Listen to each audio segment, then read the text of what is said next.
जब तक रसूलुल्लाह सल्लल्लाहु अलैहि वसल्लम मक्का में थे, कभी भी किसी वाक़ये में भी यहूदियों का जिक्र नहीं हुआ।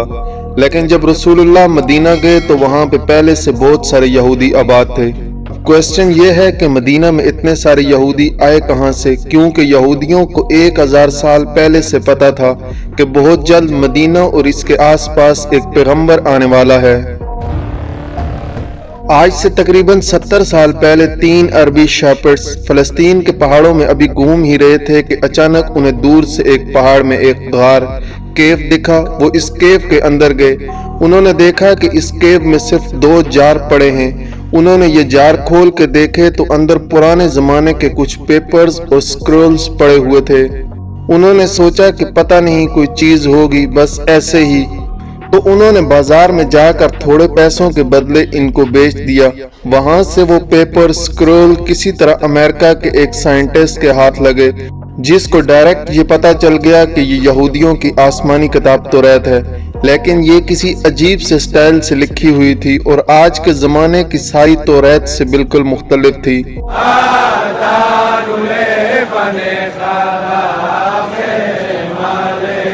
तो इस साइंटिस्ट जॉन सी ट्रेवर ने इन पेपर्स को इस जमाने के सबसे पुरानी तौरात जो 1800 साल पुरानी थी इससे कंपेयर किया और इन दोनों तौरात का स्टाइल और अंदाज बिल्कुल एक जैसा था।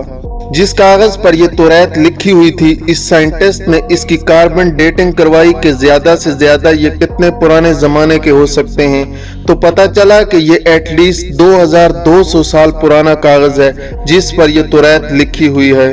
विच मीन्स कि ये तौरात जो फलस्तीन के एक गार में एक आम से अरबी शेपर्ड को मिली थे, ये दुनिया के सबसे पुराने तौरात में से एक है। इवन हजरत ईसा अलैहिस्सलाम के आने से भी पुरानी तौरात है। ये कंप्लीट तौरात तो नहीं है, लेकिन तौरात के बहुत सारे पोर्शंस इसमें मौजूद हैं। इन स्क्रोल्स के स्टार्टिंग में यहूदियों के एक पैगंबर आइज़िया का जिक्र है, जिनको क्रिश्चियंस और मुसलमान दोनों एक सच्चा प्रॉफिट मानते हैं। और इस पैगंबर आइज़िया ने फ्यूचर के कुछ प्रेफिस लिखी हैं कि आने वाले वक्तों में दुनिया में क्या क्या होने वाला है। पहली प्रोफेसी ये थी कि बख्त नसर बेबीलोन का बहुत ही ताकतवर बादशाह, जिसने हजारों साल पहले यहूदियों की बिल्कुल हिटलर की तरह तबाही फेर दी थी। इस तौरात की पहली प्रोफेसी ये है कि अभी तो बख्त नसर हमारे ऊपर बहुत जुल्म कर रहा है, लेकिन बहुत जल्द एक शख्स इसकी हुकूमत को तबाह और बर्बाद कर देगा और यहूदियों को इनके इलाके वापस आबाद करेगा। ये प्रोफेसी इस तौरात से भी 300 साल पहले पूरी हो चुकी है, साइरस द ग्रेट की शक्ल में, जो ईरान का एक बहुत ताकतवर बादशाह, जिसको आज बहुत सारे मॉडर्न इस्लामिक स्कॉलर्स जुल्करनैन भी समझते हैं। He was the king of Persia. इस तौरात की दूसरी प्रोफेसी की वजह से यहूदी मदीना में आबाद इस दुनिया के सबसे पुराने तौरात में प्रोफेसी कुछ ऐसे है। देखो मेरा गुलाम जिसे मैं कायम रखता हूँ और मैं अपनी रूह को इसमें डालूंगा और वो दुनिया में इंसाफ कायम करेगा, और जब तक वो जमीन पर इंसाफ कायम न कर ले वो पीछे नहीं हटेगा और न इसे कोई कुचल सकेगा। और मैं बुतों को अपनी तारीफ छीनने नहीं दूंगा। और जिन आबादियों में केदार के लोग रहते हैं खुश हो जाएं। केदार इस लफ्ज को याद रखिएगा। सिला के लोग पहाड़ के ऊपर चढ़कर चीख चीख कर खुशी के नारे लगाएं। Now let's break this down. सबसे पहले कहा गया है कि केदार के लोग खुशियां मनाएं, तो अब ये केदार कौन है और कहाँ हैं? केदार इब्राहीम अलैहिस्सलाम के बेटे इस्माईल अलैहिस्सलाम के दूसरे बेटे का नाम था और इस केदार के बच्चों ने अरब में एक बहुत बड़ी सुल्तनत कायम की और रसूलुल्लाह सल्लल्लाहु अलैहि वसल्लम भी इस्माईल अलैहिस्सलाम के इस बेटे केदार की नस्ल में से। दूसरा जिक्र है बुतों का। इस जमाने में सबसे ज्यादा बुतों की इबादत अरब में की जाती थी। अब इससे ये तो क्लियर है कि पैगंबर अरब में आए। प्रॉफिट आइज़िया ने तौरात में दूसरी प्रोफेसी ये की थी कि सिला के लोग पहाड़ पर चढ़कर जोर जोर से खुशी के नारे लगाएं। ये सिला लफ्ज SELA आज भी तौरात में इसी तरह लिखा जाता है। अब ये सिला अरब में किधर है? This is very interesting. मेरी बात न मानने, गूगल मैप्स तो आप सबके पास होता है। गूगल मैप्स पर लिखें सिला अरब और सर्च दबाएं, आप सीधा इस पहाड़ की लोकेशन पर पहुंचेंगे। ये पहाड़ आज भी मदीना में है और सिर्फ मदीना में नहीं बल्कि मस्जिद नबवी का सबसे नजदीक पहाड़ यही सिला पहाड़ है।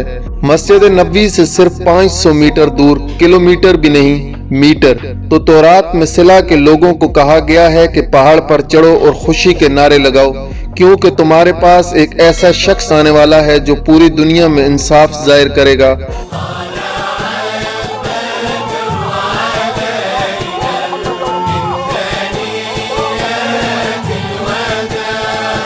اور یہ سب کچھ تورات میں یہودیوں کو پہلے ہی بتا دیا گیا تھا۔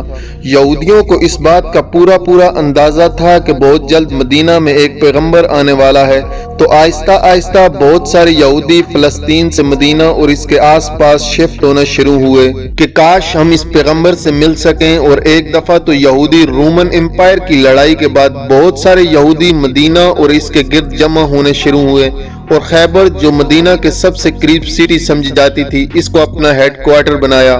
مدینہ کے عرب یہودیوں کے نالج اور ان کے بزنس کرنے کے طریقے سے بہت زیادہ امپریس تھے، جس طرح آج بھی پوری دنیا یہودیوں کی انٹیلیجنس اور بزنس کے طریقے سے بہت امپریس ہے۔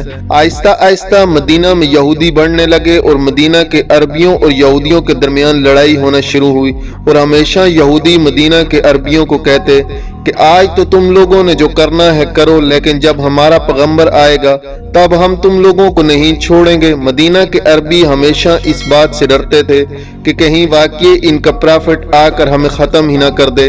مدینہ والوں کو جنریشن اینڈ جنریشنز تک یہ بات بتائی جا رہی تھی، جس کی وجہ سے مدینہ والوں کو یقین ہو گیا کہ بہت جلد ایک پیغمبر آنے والا ہے۔ اس سب کے درمیان اچانک ایک دن مکہ سے ایک آدمی مدینہ آیا جس کا نام تھا مصعب بن عمیر، اور انہوں نے مدینہ کے لوگوں کو اسلام کی دعوت دی اور بتایا کہ مکہ میں ایک عربی پیغمبر آیا جس کی بات کوئی بھی مکہ میں نہیں مانتا۔ یہ سن کر مدینہ والے حیران ہو گئے کہ ایک عربی بولنے والا پیغمبر، ہو سکتا ہے یہ وہی پیغمبر ہو جس سے یہودی ہمیں بار بار ڈراتے رہتے ہیں۔ تو مدینہ والوں نے ڈائریکٹ دنیا میں سب سے پہلے اسلام قبول کر لیا۔ یہودیوں کو جب اس بات کا پتہ چلا کہ ہمارا پیغمبر تو عربیوں میں آ گیا ہے، تو انہوں نے صاف ڈینائی کر دیا کہ یہ وہ پیغمبر ہے ہی نہیں۔ لیکن پھر بھی کچھ یہودیوں نے اسلام بھی قبول کیا اور اسلام کے لیے جان بھی دی۔ تورات میں محمد صلی اللہ علیہ وآلہ وسلم کے بارے میں جو پہلے سے کہا گیا، یہ بھی یہودی جو مسلمان ہو گئے تھے انہی یہودیوں نے ڈسکور کیا۔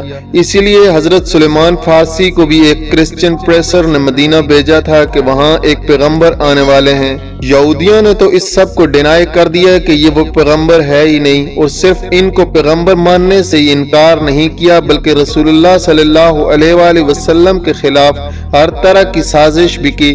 لیکن یہودیوں کی طاقت خیبر کی جنگ کے بعد پورے عرب میں ہمیشہ کے لیے ختم کر دی گئی، اور وہ سارا مال جو یہودیوں نے جمع کیا سارا مسلمانوں کو مل گیا، اور مکہ والوں کو بھی پتہ چل گیا کہ خیبر کے بعد اگلی باری مکہ والوں کی ہے۔ سبسکرائب